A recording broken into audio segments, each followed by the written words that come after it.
Exam 300 fight for glory.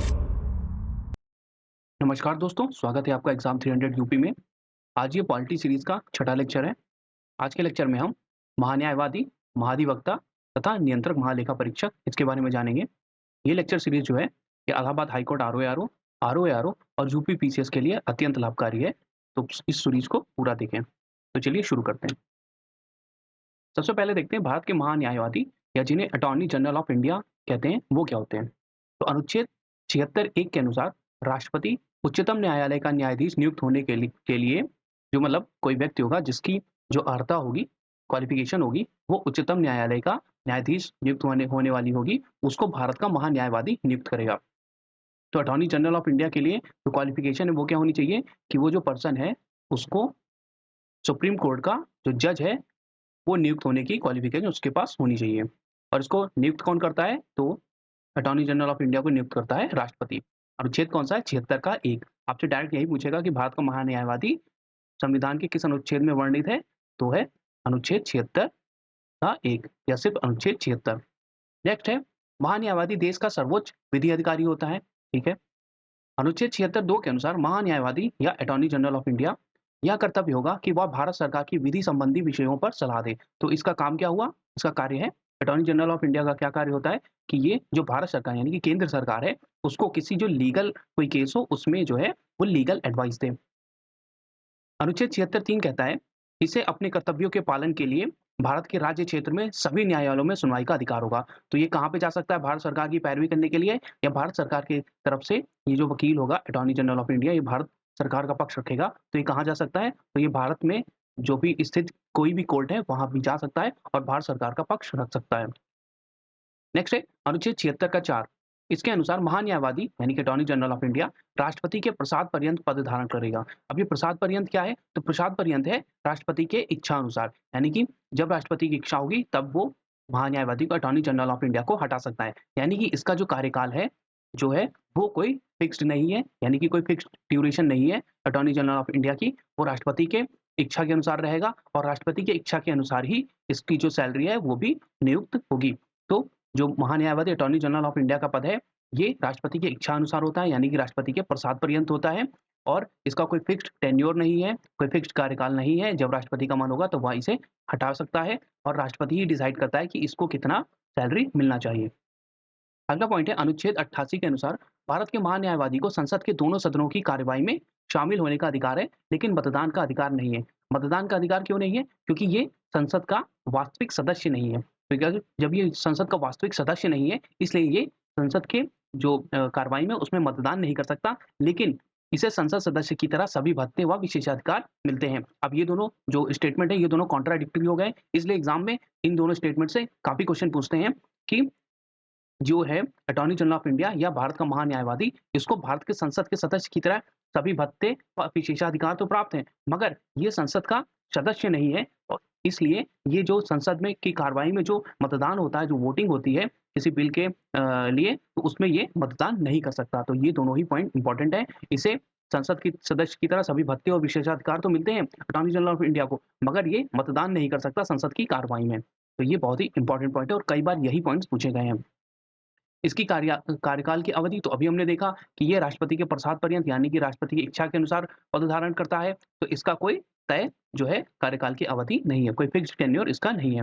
Bharat के पहले महान्यायवादी कौन है? तो ये बहुत बार पूछे गए हैं। तो भारत के पहले अटॉर्नी जनरल ऑफ इंडिया थे एमसी सीतलवाड़। ये काफी इंपॉर्टेंट है। इस समय भारत के वर्तमान अटॉर्नी जनरल कौन है? तो वो है आर वेंकट रमणी। दोनों ही इंपॉर्टेंट पॉइंट है। पहले महान्यायवादी अटॉर्नी जनरल ऑफ इंडिया कौन थे? एमसी सीतलवाड़। और वर्तमान में कौन है? वो है आर वेंकट रमणी। तो ये इंपॉर्टेंट पॉइंट थे अटॉर्नी जनरल ऑफ इंडिया के।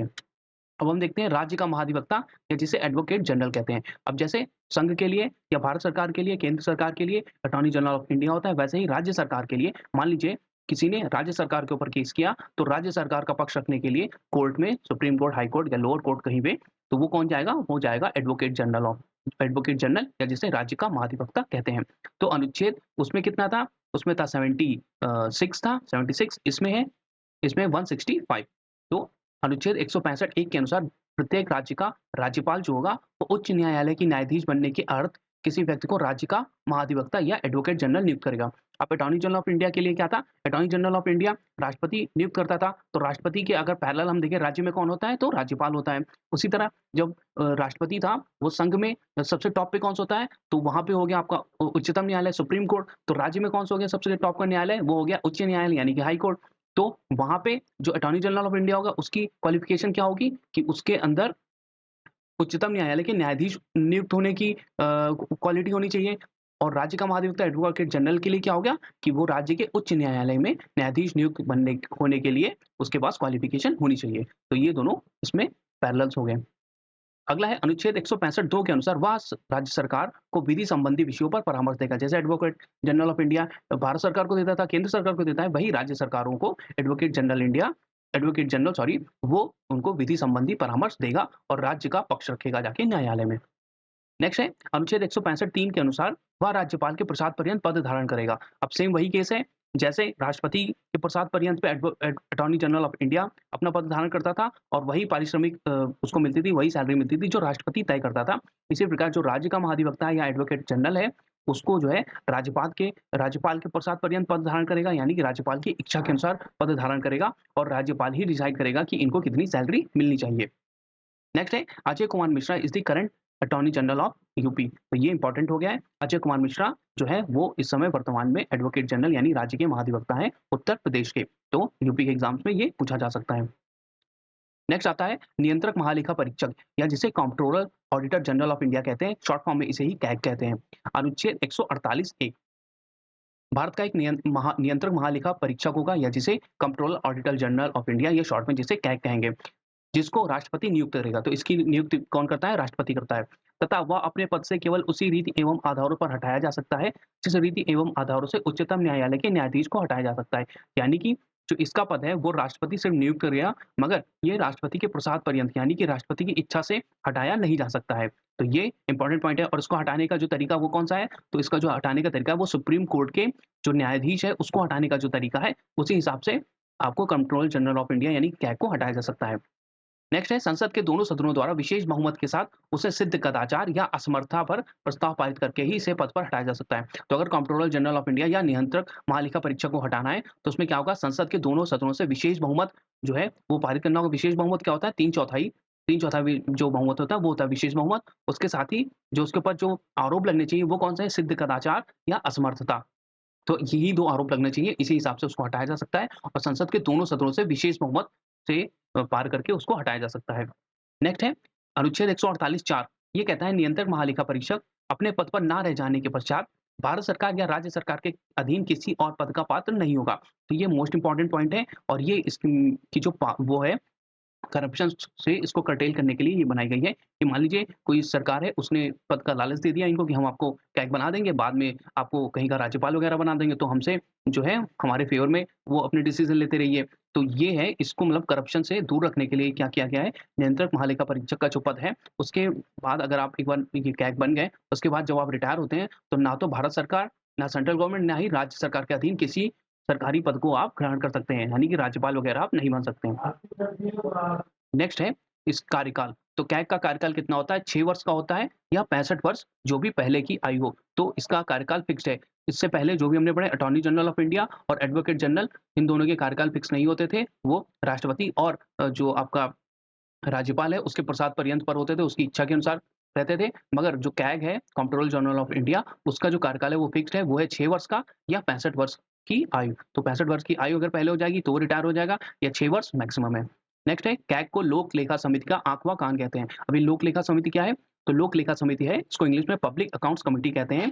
ये है संसदीय समिति एक है जो सार्वजनिक धन और संसाधनों के उपयोग के लिए सरकारी संसाधनों को जवाबदेह ठहराने के लिए महालेखा परीक्षक द्वारा दी गई रिपोर्ट सहित संबद्ध वित्तीय अभिलेखों की जांच करता है। यानी कि कैग जो है अपना कंट्रोलर ऑडिटर जनरल ये एक रिपोर्ट तैयार करेगा और वो रिपोर्ट देगा वो लोक लेखा समिति को। और ये लोक लेखा समिति जो होती है, ये संसद के जो सदस्य होते हैं उनके द्वारा बनाई जाती है, यानी कि संसद के सदस्य इसमें शामिल होते हैं।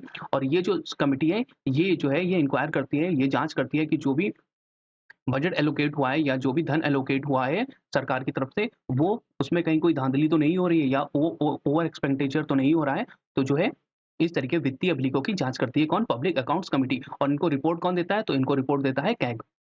नेक्स्ट है अनुच्छेद 151 का 1। ये कहता है भारत के नियंत्रक महालेखा परीक्षक के संघ के लेखाओं संबंधी प्रतिवेदनों को राष्ट्रपति के समक्ष प्रस्तुत किया जाएगा। तो ये जो अपनी रिपोर्ट होता है, कैग जो है, ये अपनी रिपोर्ट किसको देता है? ये देता है, अपने रिपोर्ट्स देता है राष्ट्रपति को, और राष्ट्रपति जो है वो उनको संसद के दोनों सदनों के समक्ष रखवाता है। Next is doctor B R Ambedkar के अनुसार कैग भारतीय संविधान के तहत सबसे महत्वपूर्ण अधिकारी होगा। तो भारतीय संविधान का सबसे महत्वपूर्ण अधिकारी बी आर अम्बेडकर ने किसको कहा है? तो कंप्ट्रोलर ऑडिटर जनरल को कहा है। ये इंपॉर्टेंट स्टेटमेंट है, पूछा गया है। नेक्स्ट है नियंत्रक एवं महालेखा परीक्षक यानी कि कैग राष्ट्रपति को 3 लेखा परीक्षा प्रतिवेदन प्रस्तुत करता है, और ये 3 लेखा परीक्षा कौन-कौन से हैं? पहला है विनियोग लेखाओं पर लेखा रिपोर्ट, नेक्स्ट इज पोर्ट तथा वित्तीय लेखाओं पर लेखा परीक्षा रिपोर्ट, और तीसरा है सरकारी उपक्रमों पर लेखा परीक्षा रिपोर्ट। यानी कि इन जो ये 3 जो आपके क्लासिफिकेशंस में दिए गए हैं, उन सबकी जो रिपोर्ट्स हैं, ऑडिट ऑडिट रिपोर्ट है, वित्तीय रिपोर्ट है, वो ये राष्ट्रपति को सौंपता है। सरकारी उपक्रम में आपकी बीएसएनएल वगैरह आ गए, जो भी सरकारी कंपनीज हैं वो। नेक्स्ट इज राष्ट्रपति इनको संसद के दोनों सदनों के सभा पटल पर रखवाता है। तो सभी अपनी जो भी रिपोर्ट होती है कैग वो किसको देता है? वो राष्ट्रपति को देता है, और फिर राष्ट्रपति संसद के दोनों सदनों पर यानी राज्यसभा और लोकसभा में रखवाता है उन रिपोर्ट्स को, कैग की रिपोर्ट को। नेक्स्ट इज भारत के पहले नियंत्रक महालेखा परीक्षक कैग कौन थे? तो वो थे वी नरहरि राव। तो वी नरहरि राव जी कौन थे? वो भारत के पहले महालेखा परीक्षक यानी कि कैग थे। वर्तमान में कौन है? तो वर्तमान में है गिरीश चंद्र मुर्मू जी। अब इम्पोर्टेंट इन्फॉर्मेशन इनमें से जो सबसे ज़्यादा इम्पोर्टेंट है वो कौन-कौन सी है? वो है भारत के महान्यायवादी जो है अटॉर्नी जनरल ऑफ इंडिया। तो कौन-सा अनुच्छेद है? अनुच्छेद 76। एक ज़रूरी नहीं याद करना, अनुच्छेद 76 में दिया है भारत का एक महान्यायवादी होगा। फिर राज्य का महाधिवक्ता होगा यानी एडवोकेट जनरल होगा, ये कौन-सा है? तो ये है अनुच्छेद 165। और फिर नियंत्रक महालेखा परीक्षक से रिलेटेड कौन-सा आर्टिकल है? वो है अनुच्छेद 148। तो अटॉर्नी जनरल ऑफ इंडिया के लिए आर्टिकल 76 है, एडवोकेट जनरल के लिए आर्टिकल 165 है, और कैग के लिए है आर्टिकल 148। तो ये इंपॉर्टेंट टॉपिक्स थे